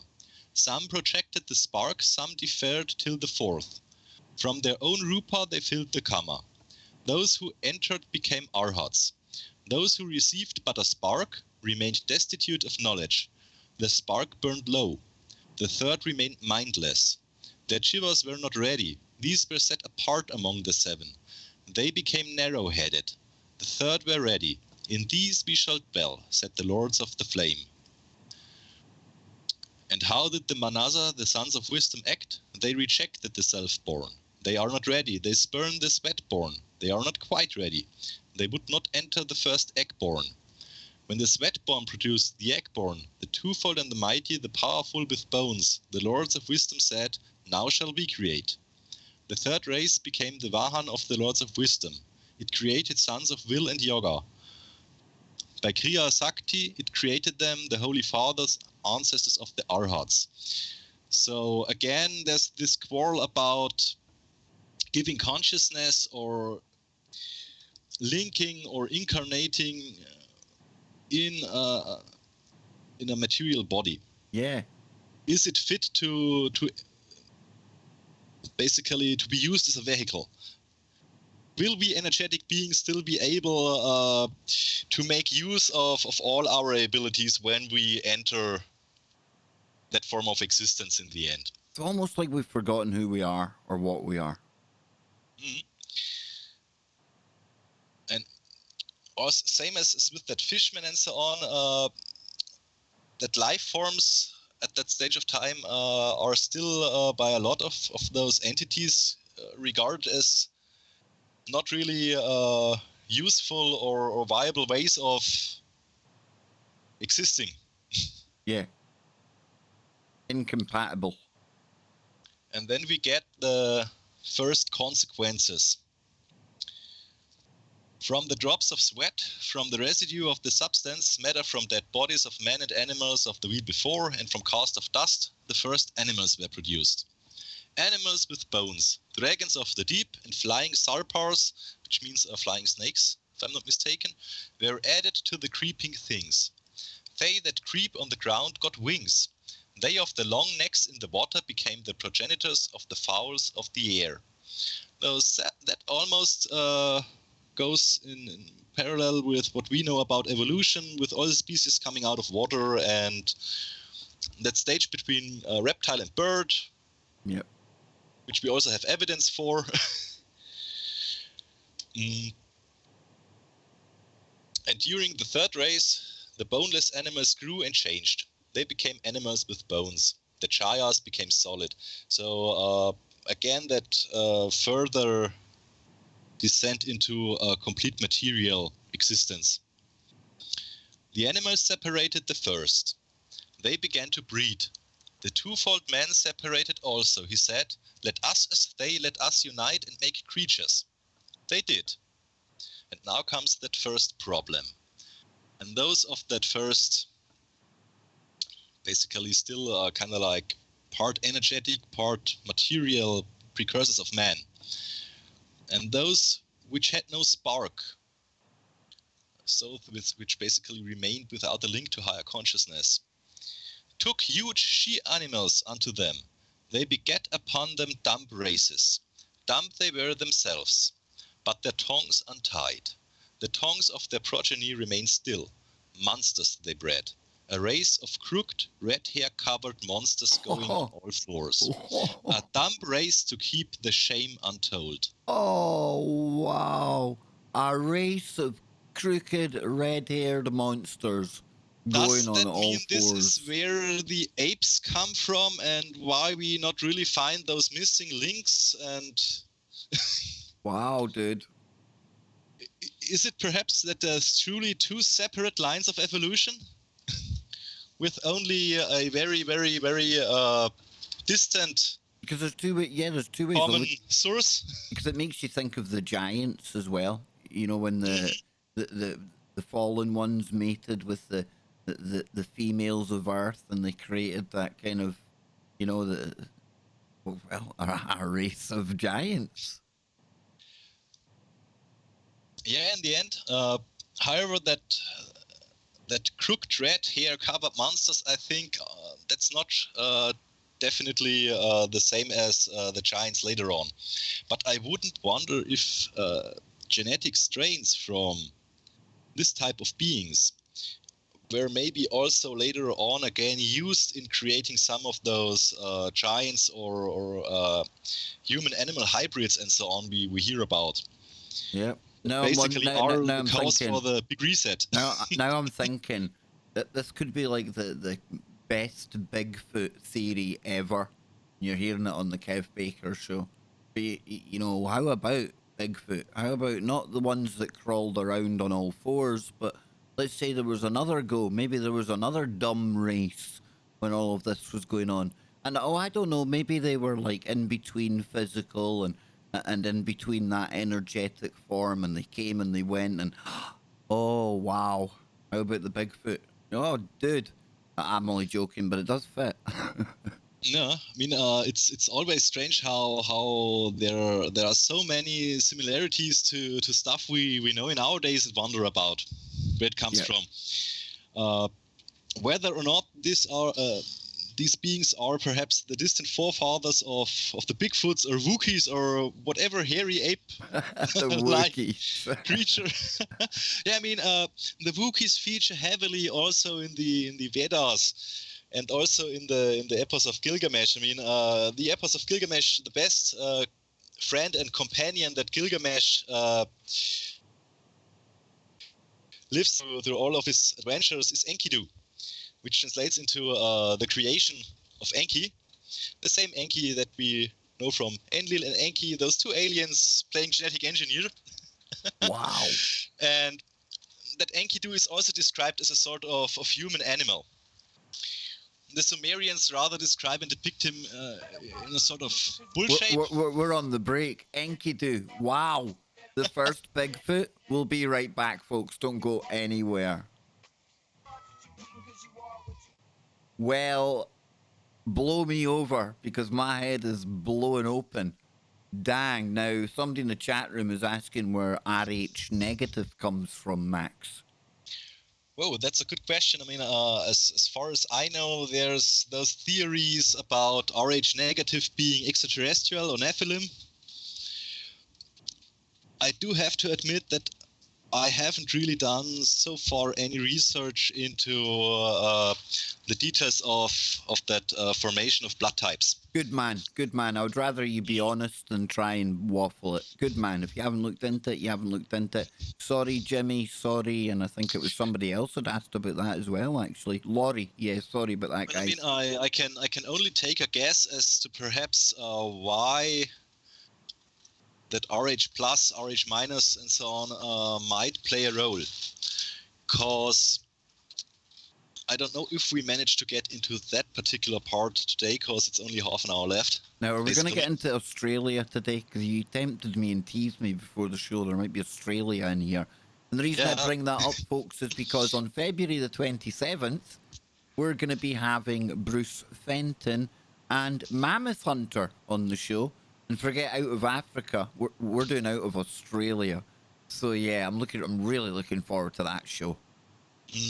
But if you look at some of the occult concepts, especially when it comes to DNA and blood, if you see the DNA as the link between basically energetic currents and manifesting a living being out of an energetic current, because in the end we are energy and an accumulation of informations in the end. Yeah. So if that DNA basically provides that uplink to those currents, then I could imagine that certain energetic currents, when they manifest, start to create a certain type of RH. My mum has just informed me, and I should have known this. I did know this. I'm getting that old, I've forgotten things that I've known for years, but she's actually one of these RH negative people. I know Jimmy will be flying off his chair right now. Whoa! He's one of them as well, I think. But yeah, there's a big thing about that whole RH negative. I'm going to have to find somebody out there. Who's the world's leading expert on RH negative? I can't get Dracula, folks. Maybe one day. But we're getting ready to go back to the network, Max. And I'm going to try and keep as quiet as I can so that you can get through as much as you can. Okay? And I'll try to quicken it up. No, dude, it's perfect. So, just you go at your own pace, okay, brother. You go at your own speed because, like I say, this will be available for people. And I know people will want to look at this, as well as hear the information. I myself, when I'm learning something new, I like to maybe listen to it in a podcast and go and read it for myself. And that's why I'm really, really gracious that Max is not only taking the time to put this together, but the fact he's allowing me to share it with everyone else as well. And that's what's really kicking me up the bum to get that website going again. So look forward to that tomorrow. Talk about an information download. Dang, you'll need an uplink to try and make sense of all of this because it goes deep, folks. Real deep. And we're going back to TFR. Here we go. Welcome back. Final segment on today's Kev Baker show. And we are way, way, way down the ancient rabbit hole. Genetic manipulation, energy beings coming into physical form, all these commonalities and similarities between various belief systems and various civilizations and cultures separated by geography and time. All of it's just a coincidence, right? Oh, hell no. And I've got the Max, the Max. That's what I'm going to call him from now on. The Max, the Black Templar, because you really have raised the bar here. And of course, he's one of our own. You know, people were asking, is Max an author? Has he got a website? Has he got a YouTube channel? Well, we literally plucked him from the KBS audience. So, yeah, you're going to have to start a website or something, Max, because this is good stuff, man. Sooner or later, perhaps. Let's get back into it. Go for it, dude. Go for it. All right. So now that we have that first hiccup, basically in evolution, the gods who had not built men wept, saying the Amanasa have defiled our future abodes. This is karma. Let us dwell in the others. Let us teach them better lest worse should happen. They did. Then all men became endowed with manas, which means a spirit or consciousness in that context, I think. They saw the sin of the mindless. The fourth race developed speech. The one became two. Also all the living and creeping things that were still one, giant fish birds and serpents with shell heads. So again, that split into male and female sex from an androgynous form of life. And basically a fourth race. And thus, 2 by 2, on the 7 zones, the third race gave birth to the fourth race. Men. The gods became no gods. The Sura became Asura. The first on every zone was moon-colored. The second yellow like gold. The third red, the fourth brown, which became black with sin. The first 7 human shoots were all of one complexion. The next 7 began mixing. So here again is that distinction between man and human. So those moon-colored and the ones that became black with sin and so on, that's not yet humans. That's something still closer to an energetic being or a divine being, but not a human being. So don't get them mixed up with the skin colors. Yeah, because that's what we were talking about before the show, wasn't it, Max? For example, that's one of those things, because if you just go and read across the text, oh yes, yeah, there was a race that became black with sin, now we know it. All those people must be bad. That's just what time and again has been done with those texts. That's how National Socialism was able to basically use them as a background for their mysticism and occultism. That's how in many conspiracy theories that go by declaring one race or another evil or bad, or one ethnic group evil or bad, that's just the same way it's done since forever. Wow. Taking some source material, ripping it out of context, maybe also not reading it correctly. In some cases, and often, Max, and often purposely. Yeah, purposefully, or maybe even just out of sheer misunderstanding or narrow-mindedness. And then you end up with such claims like theosophy is something evil, or or the teachings of the Armanen are evil, or the Germanic pagan religions are evil because people derived some crooked ideology from it, and so on. Yeah, it becomes bastardized over the ages, you know? Misunderstood. And now it gets interesting. What do you mean it gets interesting? It's been interesting since you first came on the show. It gets even more interesting because now we are getting close to the Atlanteans. Oh, nice. I'm shutting up. Then the fourth race became tall with pride. We are the kings, it was said. We are the gods. They took wives fair to look upon, wives from the mindless, the narrow-headed. They bred monsters, wicked demons, male and female. Also Kado with little minds, whatever a Kado is, Ratakini. They built temples for the human body, male and female they worshipped. Then the third eye acted no longer. Wow. So we do have that fourth race, which is also, I think, by Blavatsky and other authors then identified as the Atlantean race. or early Atlantean race, and they do have a giant downfall. They again start on their own experimenting, as it seems, with genetics, and also, as it seems, doing some sort of cross-species mixing. Now, those now, beings just to bring this into modern times, you mean like the chimeras that they're making in China right now?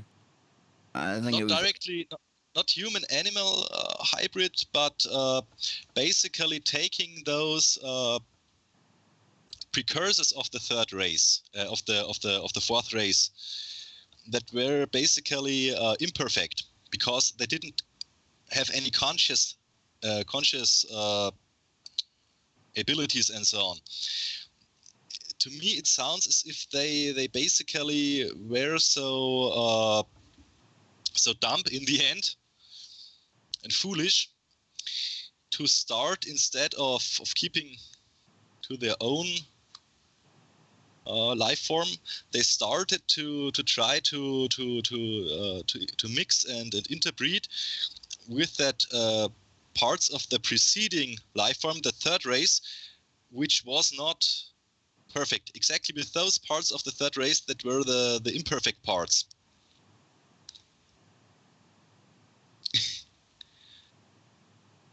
I've got so you.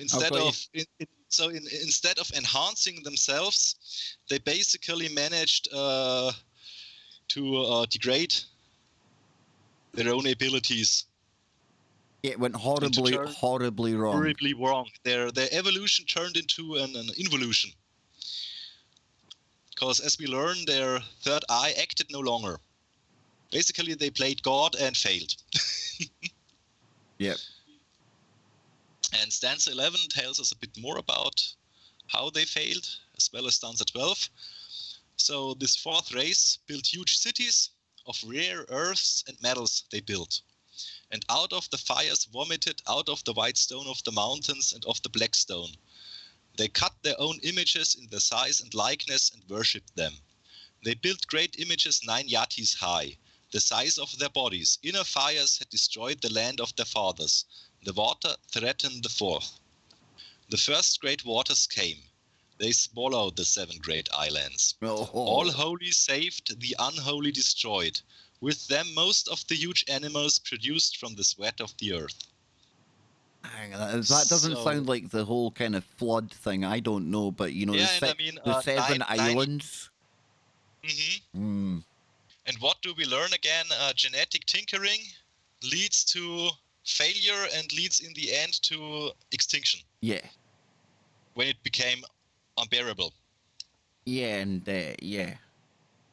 Yeah, I'm just thinking, you know, we're living in a time of CRISPR-Cas9 and synthetic We're DNA. short from doing the same again. Exactly the same thing. You know, exactly the same thing, Max.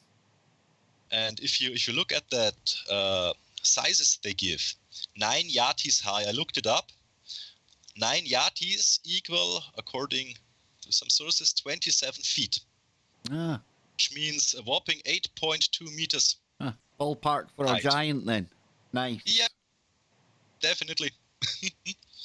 And of course, again, that great flood. And what do we learn happened after that great flood? Few men remained. Some yellow, some brown and black, some red remained. The moon-colored were gone forever. The fifth, produced from the holy stock, remained. It was ruled over by the first divine kings. And then there's only a fragment of the text available. Who redescended, who made peace with the fifth, who taught and instructed it. Well, it sounds like the few that remained. That's how you get these fragments of the story left over, isn't it? Because a few people remained to tell of what happened. And that's how you get again those echoes or links to those original 4 basic races. Yeah. Or at least that fourth race. And that fifth race is later on interpreted to be basically the race that we are. Yeah. And it's uncanny how we're following exactly. In the same basically, footsteps. this fifth race will then later on again split into numerous other races. It becomes basically the starting point. And this fifth race is interpreted by Blavatsky and other authors basically as the Aryan race. So in the end, all that crooked ideas about the Aryan being a singular supreme human being that is completely distinct from all other humans on Earth, forget about it. As far as theosophy goes and all the other ancient texts that run in parallel in the end with all that events, the flood, the genetic mixing, and so on. Basically, it says that race that was created afterwards, basically that fifth race, were Aryans, and from that Aryan race, all that races we know today basically came into being. So in the end, no matter what color you have or to what ethnicity you belong, in the end you will have, at least in part, Aryan genetics. See how things can get twisted and weirded out over time? That's the part that certain people not all too long ago, as it seems, deliberately overlooked. Yep, deliberately. Yeah, well described. Because, I mean, strange as it is, for example, the word Hebrew is sometimes claimed to be a word stemming from the word Hyperborean. Ah. And the Hyperboreans are again closely related to those first four races. So in the end, it means also the Semitic people are in the end of an Aryan genetic. Wow.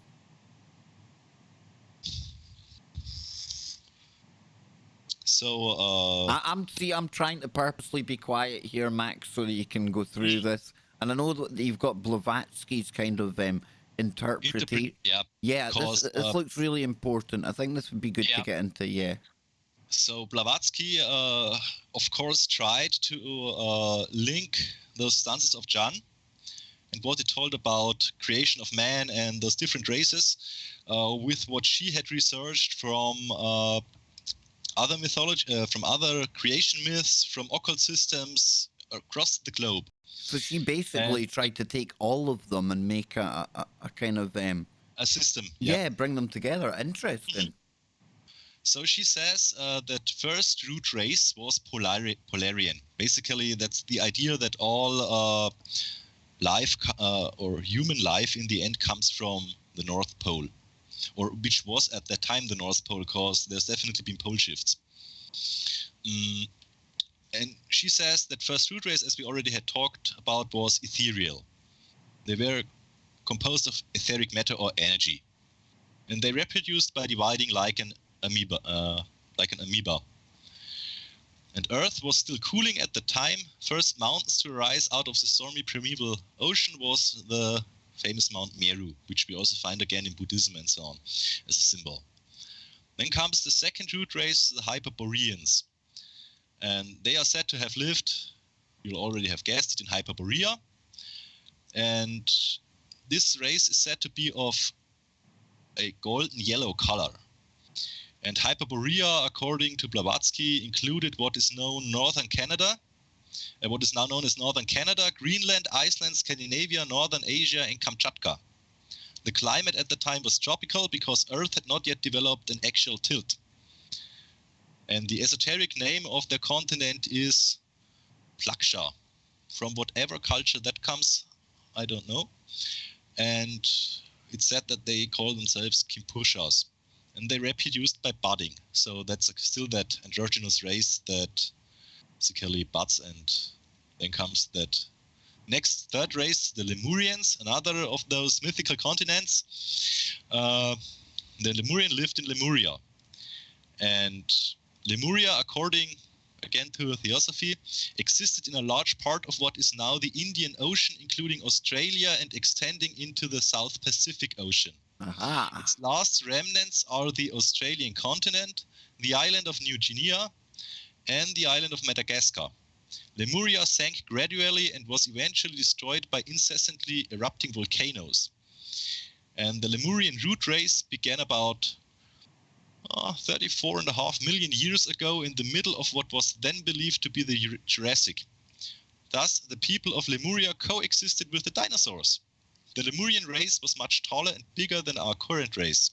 The first three sub-races of the Lemurians reproduced by laying eggs, but the fourth, beginning 16.5 million years ago, began to reproduce like modern humans. And as Lemuria was slowly submerged due to those volcanic eruptions, the Lemurians colonized the areas surrounding their continent, namely Africa, southern India, and the East Indies. Then we have the Atlanteans, around about 4.5 million years ago. In Africa, the fourth subrace of the Lemurians. Let's see. Now, Max, when you say Africa there, there was a video of something not long ago, and it was proposing something called the Eye of Africa. And it's I know that one. Yeah. That's a strange circular shape in the desert, which people tend to interpret as a possible. Just when you said there in your PDF and you mentioned, the African thing, that's what my mind immediately went to.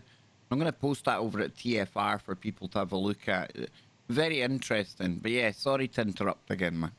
Oh, no problem. And I think that this Atlantean culture wasn't a culture that was separate from the rest of the world. I think it rather was a global empire.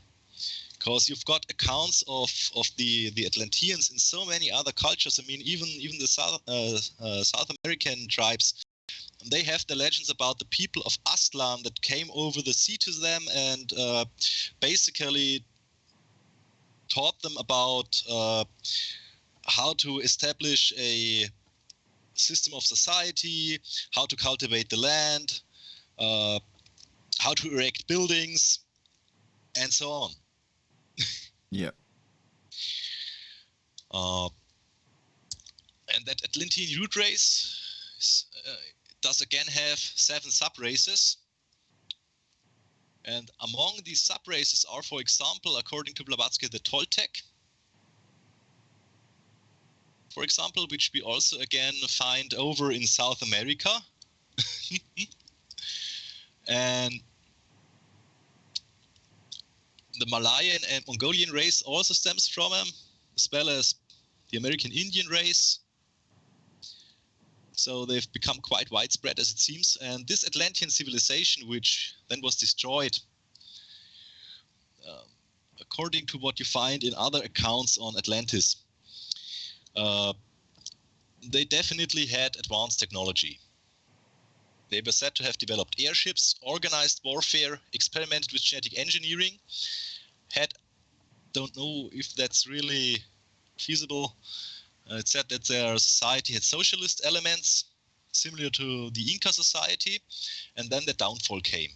Basically a civil war between white and black magicians, basically a battle over all that genetic engineering and if it should done, as it seems. And this then culminated in the destruction of Atlantis, and some of the magicians are said to have survived because they were warned about the destruction of Atlantis and they managed to flee. This might in the end also again be those remnants of the fourth race that will then start to create the fifth race. Yeah. And that fifth race are the infamous Aryans, which Blavatsky basically sees as our root in the end. I mean, she goes into great detail where those Aryans have lived and how they spread across the globe from Atlantis and other centers of basically Aryan civilization.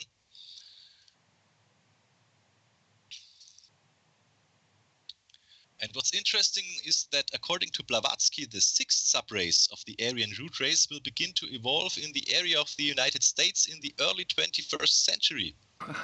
And this sixth subrace will be called the Australo-American subrace and is believed by theosophists to be now arising from the Teutonic subrace of the Aryan root race in Australia and in the Western United States, mainly California. So the next race is going to be based on Californians? Up to a certain degree, if they are right with their Dang, theories. And this race is said to possess certain psychic powers and will have an additional sense that allows them to recognize astral emotions in the ordinary waking consciousness. So does that maybe also coincide with the end of Kali Yuga and things getting more into the realms of energy again? That's really, really interesting. And then there will be a future sixth root race. However, that really sounds quite a lot more like stuff for a science fiction novel, because it comes from a theosophist who's called Leadbeater, and he has quite some strange ideas about how a group of theosophists will create by means of genetic engineering and eugenics a sixth root race. And then far off in the future, a last seventh root race will appear, which we don't know much about, except that there will be a future continent for that seventh root race, and it will rise from the Pacific Ocean, that continent. So that's definitely far, far distant future. Wow. I mean, okay, about that link between Hyperborea, Aryans, and the Hebrew people, I've already talked. And what's interesting is that nevertheless, you always do find those hints or accounts about those black magicians, or that small group of people who are plotting to take over and so on. I think this group of people, if it exists, has over time become simply, either by purpose or again by misunderstanding or lack of knowledge, become mixed up with the Hebrews until they were depicted as identical. And that's, I think, where all that anti-Semitism comes from, that you find in our days conspiracy theories sometimes, and as well as in certain ideologies. That's maybe the core behind it. Yeah, that might be where it was actually what it was born out of. Maybe. And when Blavatsky talks about those, or the stanzas talk about those colored root races, it's possible that this is rather a color coding than a skin color. Because there's another very, very notorious author who has very exotic views about National Socialism. He goes by the name of Miguel Serrano. If you look into him, he's quite an interesting character, to say the least. And he's written quite a host of books. They revolve about really, really, really strange topics, especially his own form of occult teachings that he calls esoteric Hitlerism and so on.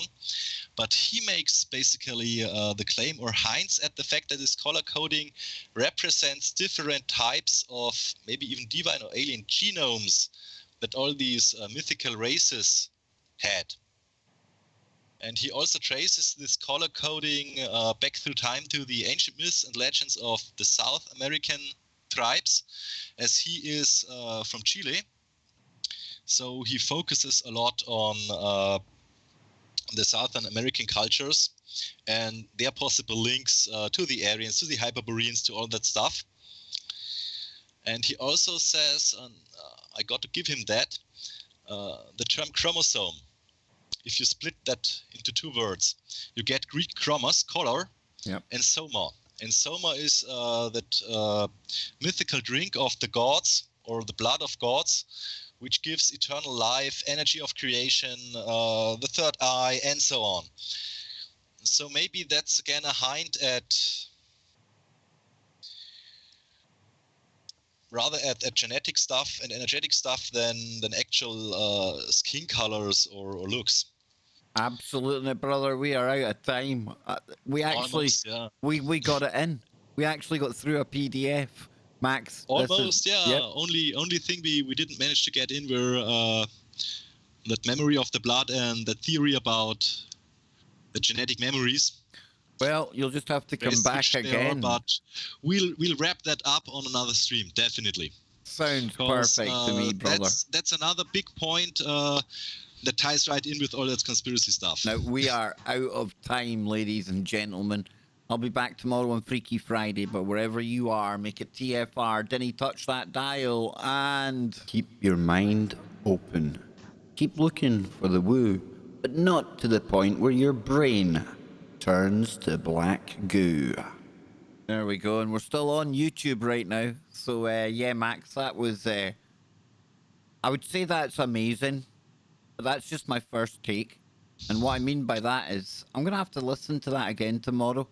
Most shows I don't need to do this to. I usually absorb everything I need to, but dang, dude, even reading along with what you've put together, that is a lot of stuff. And yeah, thanks again for your time and putting this together. And we'll definitely get back together to do the blood memory.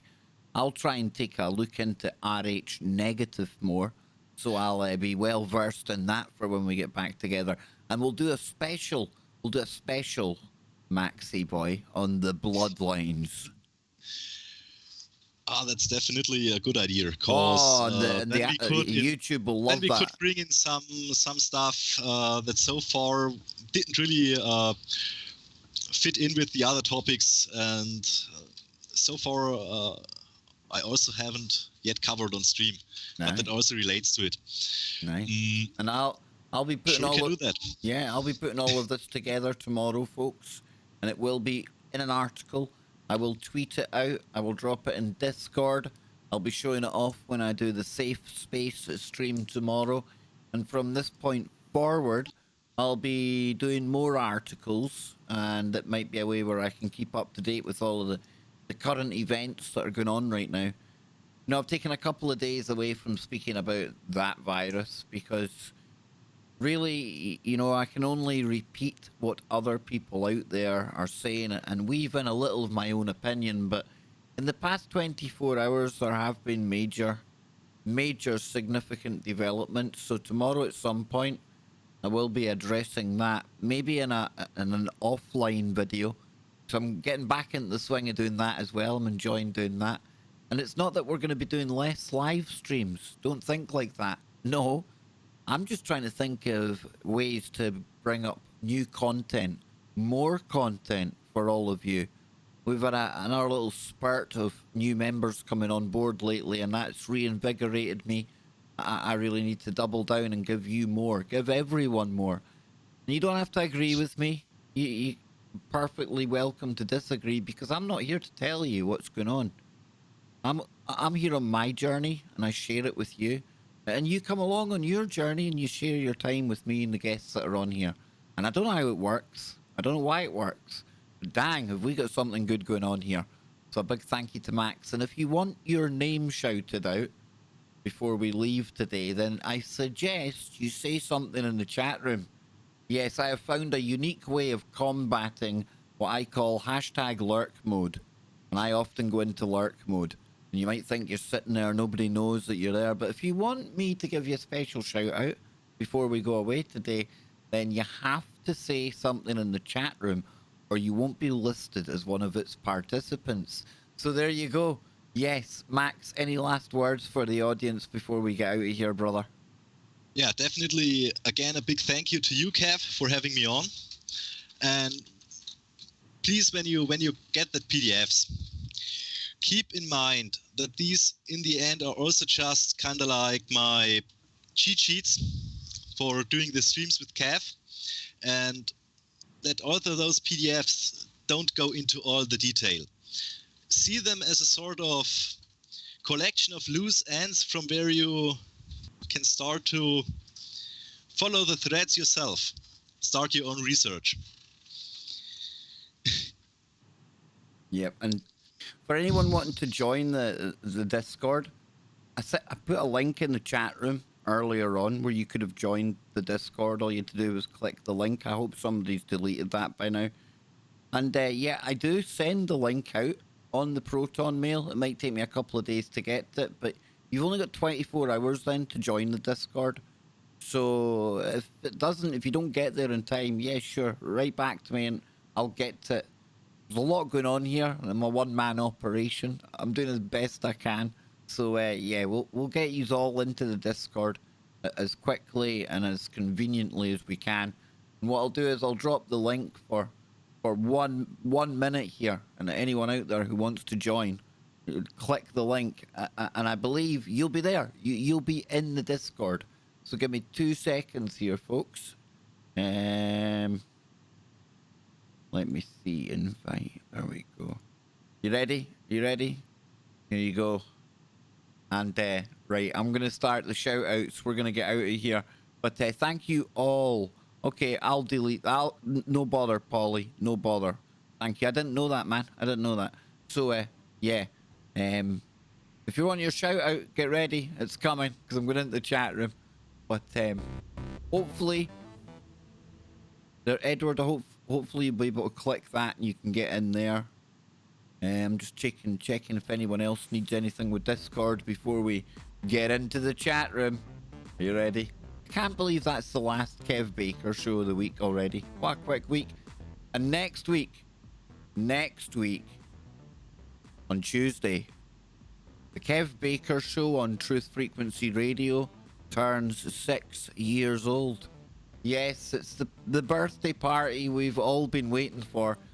Okay, I've been waiting for. But already I've got Ryan Gable coming onto the show. Charlie Robinson is going to be calling us live from Anarchapulco. He may have a very special guest or two with him that might be popping onto the show. Watch this space. Yeah, it's going to be a real laid-back, fun time next Tuesday, the 18th of February, when we celebrate the Kev Baker show being 6 years old. Over 1,250 episodes under my belt, and I am none the wiser as to what the hell's going on in this world. In fact, on the contrary, I probably am more confused now than when I was before I started. But ain't that the joy of it all? So let's get into the chat room. Let me give you your shout out, and I'll let Max get back about his business. And again, thank you so much to Max for everything. Here we go. One Polly, Aaron backstage. We've got Brett. We've got Kevin in there who phones into the show. We also have Edward, Gooby Goo, Jack the Track, John Nelson, Jose Ramon Frances, Justin Goodearth, the King is in there. Yes, indeedy. Lance, Luna, Mammoth from all the way down under. And just like Max, one of our own listeners who's been on the show, don't forget, 27th of February, Bruce Fenton will be live here on the Kev Baker Show. We've got Patrick, Pedro, Penny, Queen Goddess, Renzo. Check out Renzo's YouTube channel, folks. We've got Rick Anderson, who called the show last night in there. Good to see you, man. I think that's you. We have got Robin, Russell, Solitech. We've got my friend, the Streamlabs bot, who drops in lovely links periodically. And get ready, because what if I was to tell you that my little AI assistant, Brian, you're going to be able to see him soon. Oh, watch this space. And no, he's not me in a rabbit outfit. But then we go on. We have got Tessa, Tony, Welsh Ripper, and last, and definitely not least, ZX81.